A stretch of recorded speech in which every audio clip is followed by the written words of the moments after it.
All right, sophomores, welcome back to Acts of the Apostles. As you know, we're talking about the apostolic age of the church, the first of the 6 ages that we've used in our overview of church history. And we're using the only divinely inspired book of church history, that being Acts of the Apostles. I've taken this from the Study Guide to the Ignatius Bible, written by Dr. Scott Hahn and Curtis Mitch.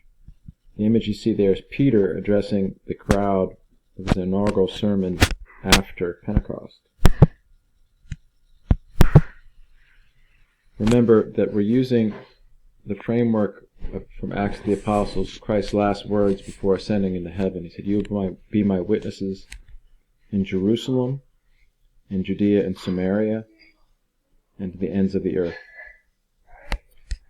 So this is, of course, an image of Pentecost. You see the apostles there with Our Lady, and the Holy Spirit descending on them. You see the cloud, the noise of wind, and then the tongues of flame, all symbols of the Holy Spirit.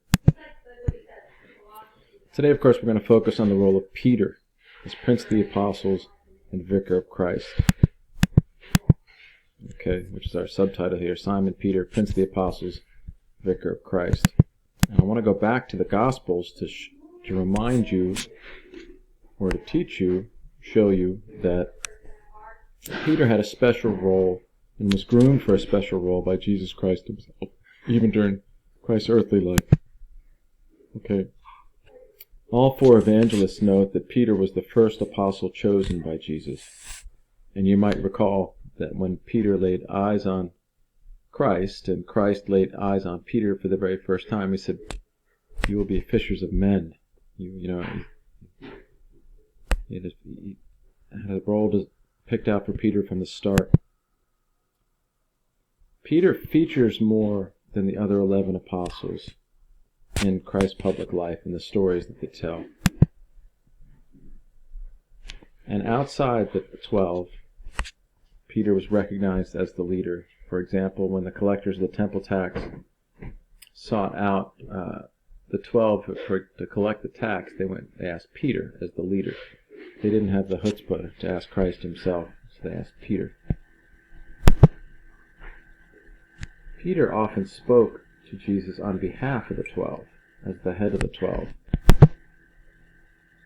And then, along with James and John, the sons of thunder, Peter was given to witness special things that the other apostles did not, like the raising of Jairus' daughter after she died, the transfiguration, and the agony in the garden, the night of his passion. Of course, this is an image of the transfiguration.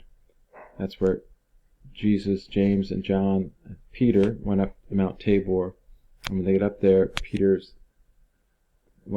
Jesus' divinity is revealed. It's like his humanity, the mask of his, it shines through his humanity. He's kind of unmasked in his divinity.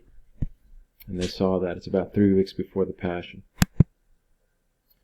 It's a famous image from, in my mind, a famous image from the Passion of the Christ, the agony in the garden, in which Jesus was only with Peter, James, and John. Peter. Okay, Christ renamed Peter from Simon to Peter. It's reminiscent of when God changed Abraham's name to Abram, or when God changed Jacob's name to Israel. It's a special thing, a new mission, and Jesus changed Simon's name to Peter. The night of the Last Supper, Christ told Peter that he prayed for him personally, that he might turn again and strengthen his brothers after he fell. On Easter Sunday, when Peter and John ran to the tomb after hearing from Mary Magdalene that Jesus was risen, John is younger and faster. He gets there first, but he waits for Peter before going in because Peter's the leader. And Christ appeared to Our Lady that day, and then to Peter specially, right, which is noted by in the comments to the disciples when they come back from Emmaus, and St. Paul notes it in one of his letters.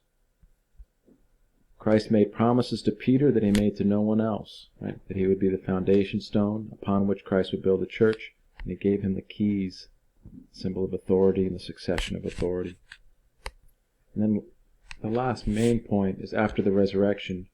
And remember, Peter had denied Jesus when Christ was on trial outside the house of the high priest. 93 times. And 3 times Christ asked Peter, "Do you love me?" And when Peter said yes, he said, "Feed my lambs, feed my sheep," kind of reaffirming once reached denial that his mission was unchanged. So he gave keys to the kingdom, right? See the symbol, keys there, symbols of authority. Okay. In the book of Acts now, after Pentecost, right? Actually, even before Pentecost, it's Peter who initiated and directed the replacement of Judas with Matthias to complete the complement of the 12 apostles. That was Peter's leadership, right? After the Holy Spirit descends on the apostles, it's Peter who publicly proclaims the resurrection of Jesus. That was the image we started this screencast with. And after Peter boldly proclaims Christ, whom the people had crucified, along with their Roman authorities, he said, "What do we do?" And Peter tells them, right, to repent and be baptized. Peter performed the first healing miracle in Jesus' name, the crippled at the beautiful gate. And Peter is the one who addressed the Sanhedrin multiple times after healing the beggar and proclaiming Christ's name, and also when they were preaching in the temple and put on trial. It was Peter who addressed the Sanhedrin. That's a famous image of Peter and John. John is the younger apostle, obviously healing the cripple. Okay, it's Peter who is the first to exercise what we call ecclesial discipline. And it's discipline in the church. Ecclesia is Greek word for church. And it's when this couple claimed that they had given all their money they sold from their belongings to the church. Peter knew they were lying, said, "Don't do it, don't lie." And of course, they died on the spot. It was Peter who led the spread of the faith from Judea into Samaria. He was guided by the Holy Spirit. And it was at the home of a centurion in Samaria named Cornelius. And Peter had a vision, and after that vision, it was made clear that Peter should baptize this Gentile convert Cornelius and all his household. This was the first Gentile that was baptized a Christian. And then Peter is the one who ended the first recorded council, maybe not the first ecumenical council. This was in your notes from the Synagogue and the Way. It was Peter who settles the debate on whether Gentile converts had to follow the full Mosaic law. James made the suggestion that they should just abstain from meat that was sacrificed to idols and observe sexual purity, abstain from fornication and whatnot. But it was Peter who settled it. That's right, because it's Peter who has the keys. Okay. This is really big. It's so big. Okay, later, I want to say it's the Council of Ephesus. And Leo the Great was not there, but Leo sent a letter about an issue. I think it was on the hypostatic union, if my memory serves, which means in the person of Christ he has two natures, a human nature and a divine nature. And the word comes from the Pope settling it. It was Pope Leo, and it's about 300 years after this, maybe 400. And the council says, Peter has spoken. Right? The Pope's name at that point is Leo. Everyone acknowledges from the start, okay, it's Peter who has this authority. So it's very special.